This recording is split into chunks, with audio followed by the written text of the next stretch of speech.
very good morning. You're watching the Breakfast News on Rajya Sabha television with me, Frank Pereira. Here are this Monday morning's headlines.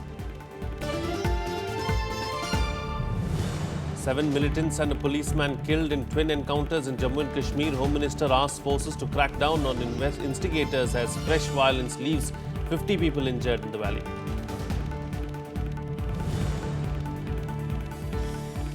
Supreme Court to hear Karnataka's appeal over release of Kaveri water to Tamil Nadu. Kaveri Supervisory Committee to meet in Delhi to decide on quantum of water to be given.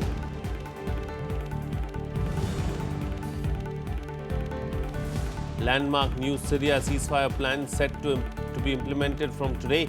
Peace deal brokered between US and Russia after Geneva talks last week.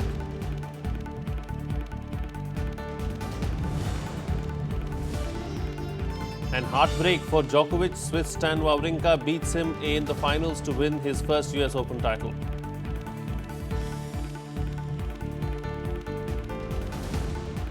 Our top focus on the bulletin this morning is the situation in Jammu and Kashmir. In twin militant encounters, a policeman and 7 terrorists were killed in Jammu and Kashmir on Sunday. The situation remained tense in Srinagar after 50 people were reported to be injured in fresh clashes in the valley.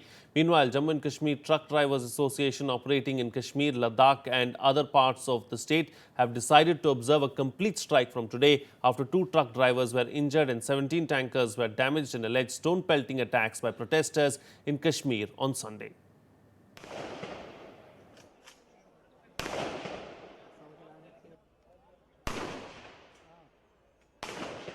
A policeman and 3 militants were killed in an attack close to an army base in Jammu's Poonch on Sunday. 4 militants were also eliminated in 3 separate infiltration bids. Havaldar Rajendra Kumar was killed and 3 militants were gunned down in an encounter between security forces and militants who were holed up in a house near an under-construction government building.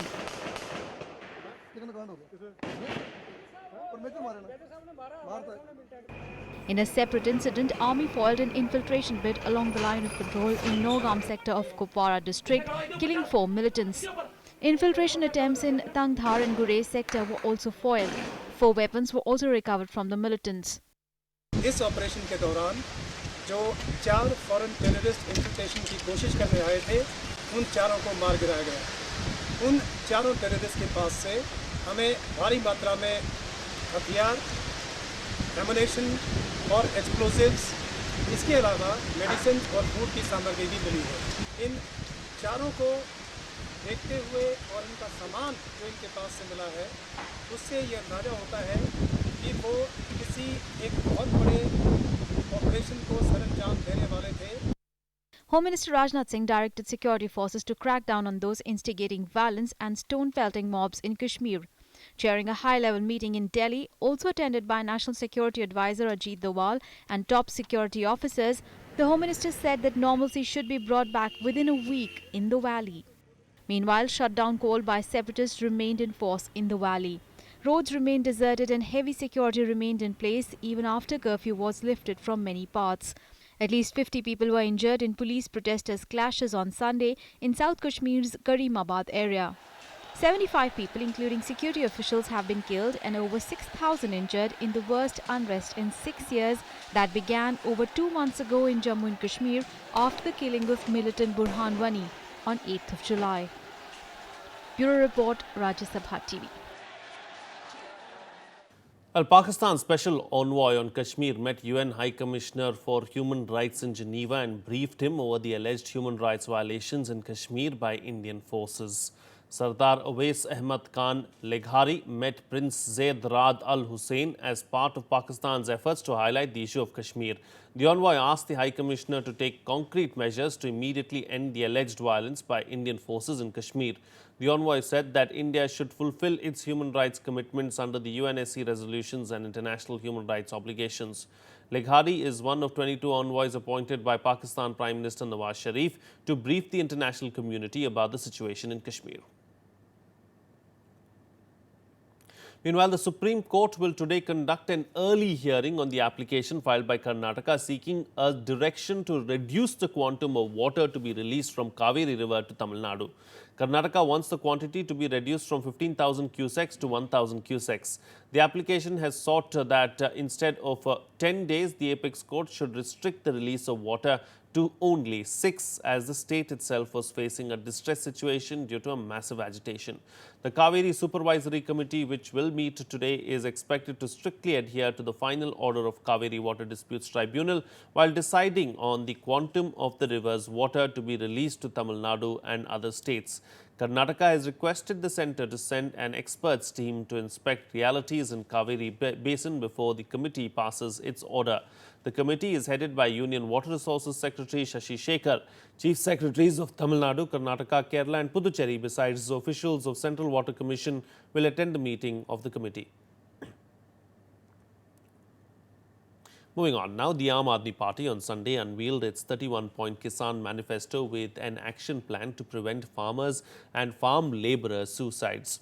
The manifesto was released by Manifesto Committee Chairman Kanwar Sandhu at a party rally in Moga, which was later addressed by Delhi Chief Minister Arvind Kejriwal. The party, which is eyeing to wrest power in Punjab in the 2017 Assembly polls, also promised to make them debt-free and prosperous by December 2018. AAP announced a compensation of 20,000 rupees per acre for crop loss due to drought, floods, pest attack or unseasonal rain. In the event of crop failure, farm labourers shall be given a compensation of 10,000 rupees for every month of loss of work. Kejriwal promised that free medical treatment in government hospitals and cashless treatment up to 5 lakh rupees per year in private hospitals for every farmer, farm labourer and his family will be provided. Meanwhile, opposition criticized the manifesto, describing it as a poor carbon copy. मान लो आपने 100 रुपए कर्जा ले रखा है और उसके ऊपर 100 रुपए आपने ब्याज दे दिया तो आपका कर्जा खत्म और कर्जा देने की जरूरत नहीं है, सारा कर्जा खत्म, आपको कर्जे से मुक्त घोषित कर दिया जाएगा। हम कानून पास करेंगे विधानसभा में। जितने बैंकों के लोन है, छोटे किसानों के बैंकों के लोन और ब्याज सारा माफ कर दिया जाएगा। जितने बड़े किसान हैं उनका ब्याज माफ कर दिया जाएगा और दिसंबर 2017 तक पंजाब के सारे किसानों को कर्जे से मुक्ति दिला दी जाएगी। दोस्तों देखिए, पंजाब का किसान जो पूरे देश का पेट पालता था, पंजाब का किसान जो सबसे खुशहाल माना जाता था, आज वो कर्जे की दलदल में फंस गया। आज खुदकुशियां इतनी ज़्यादा हैं कि गिनती उनकी करनी मुश्किल हो गई है और पंजाब का किसान जो है वो खेती छोड़कर लेबर करने पर मजबूर हो चुका है। Well, the Aam Aadmi Party has been rocked by another controversy in Delhi. The party rejected the resignation of its MLA Amanatullah Khan, against whom an allegation of sexual harassment has been filed. Another MLA, Somnath Bharti, has been booked for damaging AIIMS's property. In a press conference, Delhi Deputy Chief Minister Manish Sisodia defended Okla legislator Khan and rejected his resignation. He said that the sexual harassment charges against Khan are his family matter and it is being given a political colour. Earlier, Khan had resigned from all party posts and also as Delhi Waqf Board chief, claiming he was being targeted for unearthing corruption in the board. On the other hand, another AAP legislator and former Delhi Law Minister Somnath Bharti landed in trouble as he was booked for damaging AIIMS's property. The Chief Secretary Officer of AIIMS gave a written complaint that the MLA provoked the mob to damage the fence of the hospital in order to give access to unauthorized persons inside AIIMS property and also misbehaved with security personnel on September 9th. Reacting to the registration of case, Bharti accused AIIMS of lying. इस्तीफा स्वीकार नहीं किया जाएगा, ये party ने निर्णय लिया है, क्योंकि किसी भी से भी साजिशन बयान दिलवा दो और किसी से भी इस तरह की वो करा दो तो उससे ये फैक्ट्स नहीं है। थाने में कोई बयान आ जाए, अपनी कंप्लेंट दर्ज करो, ये कहे कि मेरे पे ये मोलेस्टेशन करने की कोशिश कर, मेरे से बदतमीजी कर रहे थे, मेरे से जबरदस्ती करने की कोशिश कर रहे थे, तो उसका क्या व्यक्तिगत व्यक्ति। आज उनके कितने मंत्री सेक्स स्कैंडल में हैं और अभी ये एक और इनके चेयरमैन दिल्ली वक्फ बोर्ड जो हैं उनके ऊपर इस तरीके का महिला उत्पीड़न का आरोप लगा है और मैं समझता हूं कि इस पार्टी में तमाम लोग इसी तरह के। मोदी की पुलिस बहुत अच्छा काम कर रही है और ये बौखलाहट दिखाती है कि मोदी कर क्या रहे हैं, चाहते क्या हैं और कहां स्टैंड करते हैं आज के तारीख में। एसएचओ हौस खास इसमें सम्मिलित थे। उनका कहने के अनुसार हमने बुधवार को मीटिंग रखी थी। Other big news now. Nepal Foreign Minister Prakash Saran Mahat is in Delhi, or rather in India, on a 3-day visit to prepare the ground for Prime Minister Prachanda's visit this week. Mahat will hold talks with his Indian counterpart Sushma Swaraj today to prepare for the meeting between Prachanda and Prime Minister Narendra Modi. Prachanda will embark on a 4-day state visit to India from September 15th at the invitation of Prime Minister Modi. This would be Prachanda's first visit abroad after taking charge of the government last month for the second time. Ahead of his visit, Prachanda has said that he is confident that the visit would not only normalize the relations that went through some bitter experience in the recent past, but also build a strong foundation for mutual trust. PTI is quoting sources as saying that the two sides will explore new areas of cooperation apart from reviewing status of bilateral ties. Well, the Chief Justice of India has once again highlighted the issue of vacancies in the judiciary and huge backlog of cases. Chief Justice of India T.S. Thakur said that the process of appointment of judges must be accelerated. The CJI has flagged the issue in his public speeches on many occasions in the recent past. He once again drew attention to the matter while addressing the first State Conference of Judicial Officers organized by the Chhattisgarh High Court and the State Judicial Academy in Bilaspur. He said there are 12 judges per 10 lakh people in the country and at least 3 crore cases are pending in the courts. He added that as per the Law Commission's report in 1987, 40,000 judges were needed then, but even today the strength of the judiciary was only 18,000. He warned that if the situation did not change, the figure of pending cases would cross 5 crores in the next 15 to 20 years and crores of people would be deprived of justice. Here's a look now at what else is slated to make news during the course of the day in our segment, The Day Ahead. Madhya Pradesh Chief Minister Shivraj Singh Chauhan, along with his Maharashtra and Jharkhand counterparts, will meet BJP Vice President Vinay Sahasrabudhe to deliberate on the party's Garib Kalyan agenda. The exercise is aimed at setting a few common welfare goals for the BJP-ruled states and identify schemes that could be given a special thrust.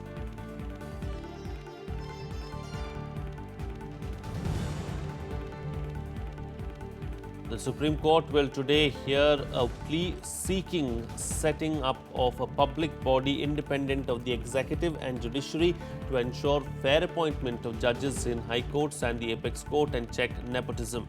The PIL, filed by National Lawyers Campaign for Judicial Transparency and Reforms and its office bearers, alleged that the common deserving lawyers are usually not considered for appointment of judges in the higher judiciary.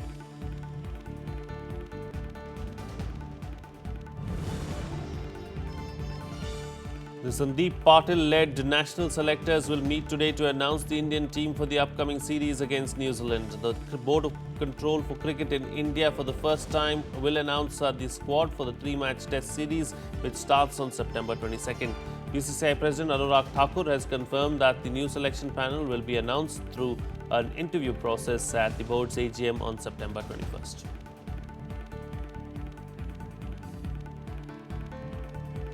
Well, it's time for a short break now, but news and updates will continue on the other side. Stay tuned. We'll be right back.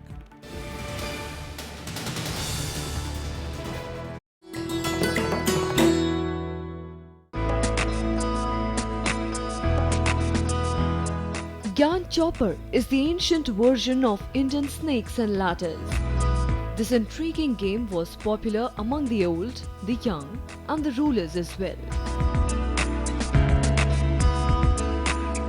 The chopper has its origin in the Jain philosophy. It tells the story of virtue, symbolized by the ladders, rewarded, while the vices shown by the snakes are punished. Each square, in turn, also narrates a message of wisdom.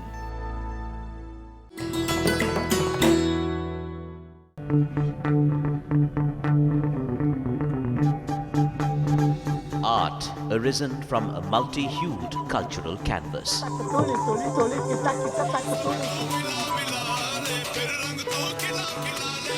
tradition and cultural fervour dating back centuries.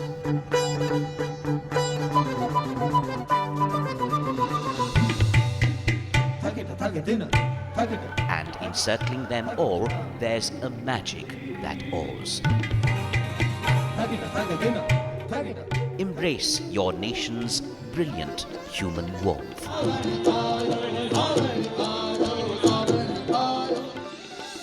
Watch Colours of India, Sundays at 9:30 p.m. on Rajya Sabha television.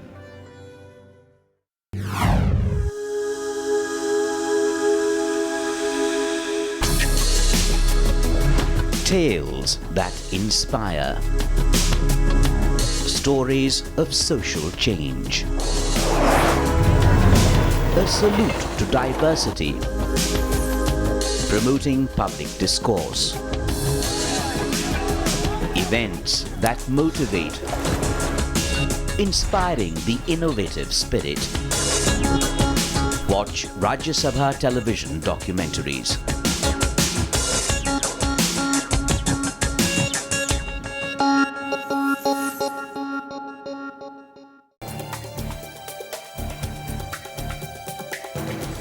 Hello and welcome. I'm Amritan Shira and you're watching Law of the Land. The industries are waiting for much wider sweeping changes. Even 8 hours working is detrimental to the health and existence of a worker. But particularly the large sectors, they are the beneficiary. A show that gives you an in-depth insight of legislations and laws pronounced by the Supreme Court.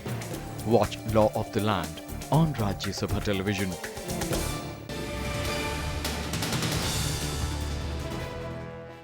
Welcome back. You're watching Rajya Sabha television.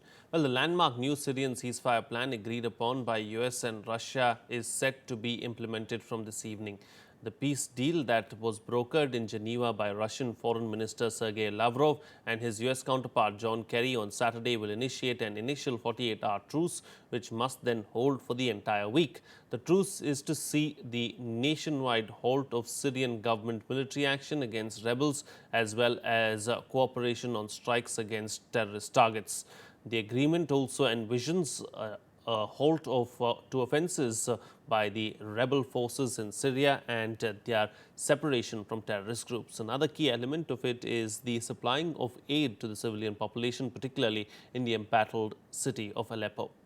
However, an escalation of violence was seen hours before the ceasefire comes into effect. At least 91 people were killed and scores more wounded in 2 days of attacks on rebel-held areas around the country, mainly in Idlib and Aleppo. The rebels also attacked government-held areas, mainly with mortar shells. Then U.S. and Russian experts will work together to defeat Daesh and Nusra.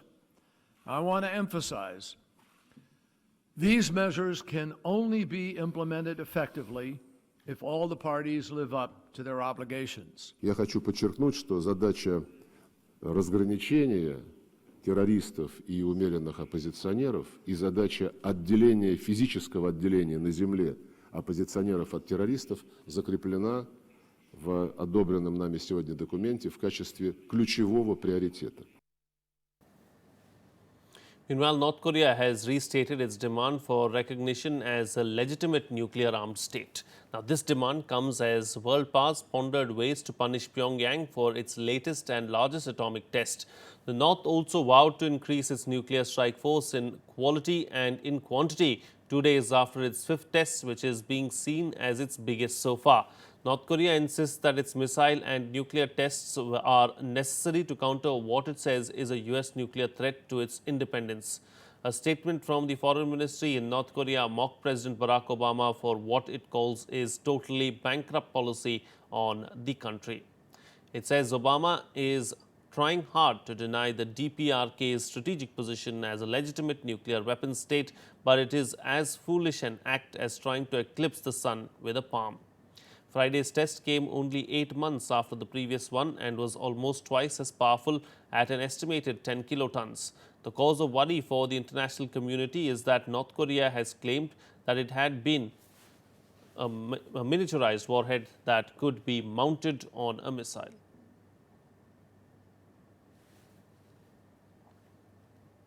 In some more international news now, at least 16 people have been killed and 253 injured after a 5.7 magnitude earthquake struck northwest Tanzania. Bukavu has been the worst hit city, with most of the damage occurring there, with 840 buildings destroyed. A group of 15 boarders at a boys' secondary school was believed to be among the casualties there. The quake struck in a region near Lake Victoria and the borders of Uganda and Rwanda, according to the US Geological Survey. The epicenter was 24 kilometers east of the northwestern town of Nsunga in Bukavu district. The main hospital in Bukoba has been stretched to nearly full capacity and had limited stocks of medicine. No damage was reported in Tanzania's economic capital, Dar es Salaam, which is located some 1,400 kilometers southwest of Bukavu.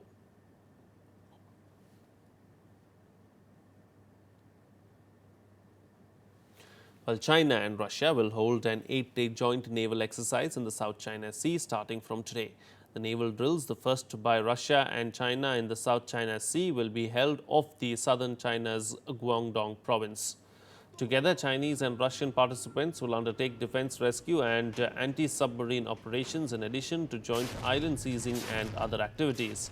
The joint drill will be first by any country in the contested waters since an international tribunal rejected Beijing's claims to the resource-rich sea. It also comes close on the heels of Russian President Vladimir Putin's recent move to publicly back China's stand on the South China Sea at the G20 summit. China has said that the drills are routine and not directed at any other country. Vietnam, Malaysia, Brunei, Taiwan and Philippines contest China's claims over the South China Sea. Well, here's a roundup of the other international news and world wrap. The death toll in the fire tragedy at a Bangladeshi factory on Sunday climbed to 29 after 4 more bodies were retrieved from under the debris of the collapsed building. Meanwhile, firefighters continue their search for missing persons in the blaze that broke out at a packaging factory at an industrial complex in Tongi, north of the capital Dhaka. About 100 people were in the 4-story building at the time. The blast was likely caused by an explosion in the boiler room.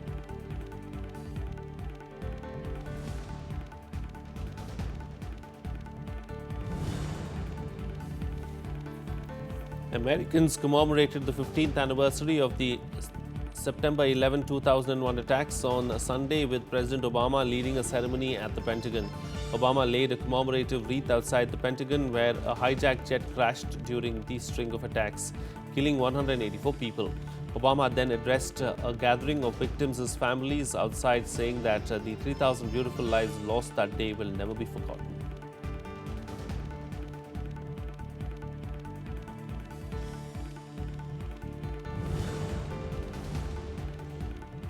Meanwhile, US Democratic presidential candidate Hillary Clinton has been treated for pneumonia. Hillary's doctor, Dr. Lisa Bardak, said that she was taken ill at a 9/11 ceremony. Video shows her being supported by aides as they put her into her van after she left the ceremony early.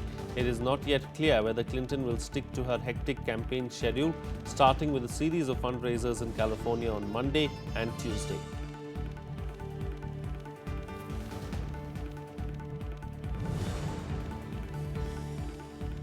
The French Prime Minister has said that the country's security services are foiling terror plots and dismantling militant networks every day. Manuel Valls said about 15,000 people were being monitored for radicalization. On Saturday, a 15-year-old boy was arrested in Paris on suspicion of planning an attack over the weekend. France has been under a state of emergency since the Islamic State attacks on Paris in November last year killed 130 people.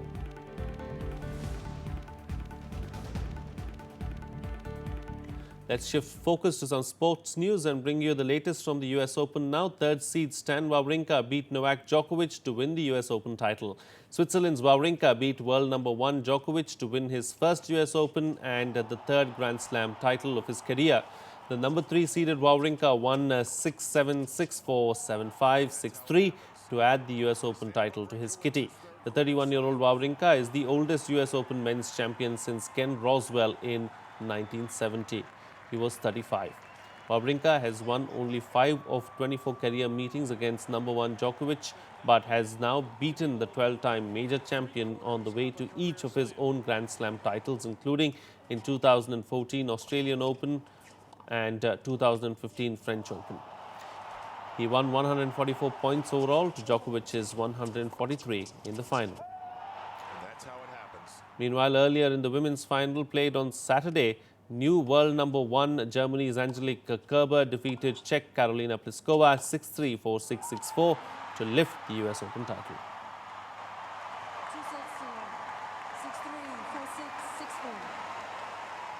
Well, that's it on this edition of the Breakfast News. Have a good day.